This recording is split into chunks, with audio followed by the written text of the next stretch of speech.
மதுரை மாவட்ட மேலூர் அருகே கமிஷன் பெறுவதில் திமுகவினரிடையே ஏற்பட்ட போட்டி காரணமாக கொள்முதல் செய்யப்படாமல் நெல்மணிகள் அனைத்தும் வீணானதாக விவசாயிகள் வேதனை தெரிவித்தனர்.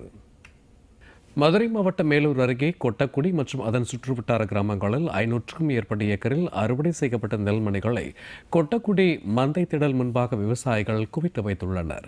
இந்த நெல்மணிகளை கொள்முதல் செய்வதற்காக கொள்முதல் நிலையத்தில் அதற்கான இயந்திரங்கள், சாக்குகள் வரவழைக்கப்பட்டுள்ளன. ஆனால் கமிஷன் பெறுவதில் திமுகவினரிடையே ஏற்பட்டுள்ள போட்டியால் நெல் கொள்முதல் இன்னும் துவங்கப்படவில்லை என்று விவசாயிகள் குற்றம் சாட்டியுள்ளனர். இதனால் ஏற்பட்டுள்ள காலதாமதம் காரணமாக நெல்மணிகள் பனியில் நனைந்தும் வெயிலில் காய்ந்தும் வீணாவதாகவும், வயலில் கஷ்டப்பட்டது மட்டுமல்லாமல் களத்திலும் தற்போது கஷ்டப்பட்டு கொண்டிருப்பதாகவும் விவசாயிகள் வேதனை தெரிவித்துள்ளனர். மேலும் நெல்மணிகளை பாதுகாப்பதற்காக கொட்டும் பணியிலும் களத்திலேயே சமைத்து உண்டு உறங்கி வருவதாக கூறும் விவசாயிகள், விளம்பர திமுக அரசு இந்த விஷயத்தில் கவனம் செலுத்தி உடனடியாக நெல்மணிகளை கொள்முதல் செய்ய வேண்டும் என வலியுறுத்தியுள்ளனர்.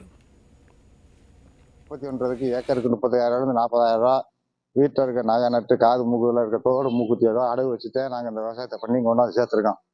வெயில்லையும் மழையிலையும் குளிர்லையும். ஆனால் இங்கே வந்து நெல்லை கொட்டி 10 நாள் ஆச்சு, 15 நாள் ஆச்சு. ஒவ்வொரு விவசாயிகளும் டிஎன்சிலேருந்து சாமியம் கொண்டாந்து 1 வாரம் ஆச்சு.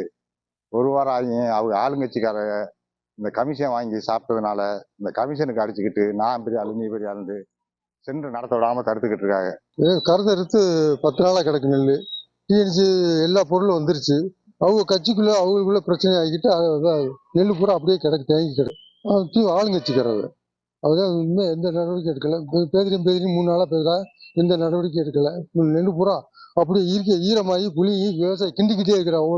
ஒவ்வொரு விவசாயம் கிண்டிக்கும். இந்த விவசாயத்தை தான் பண்ணி வர்றாங்கன்னா கஷ்டப்படுறாங்கன்னா இங்கேயும் வந்து கஷ்டப்பட வேண்டியிருக்கு.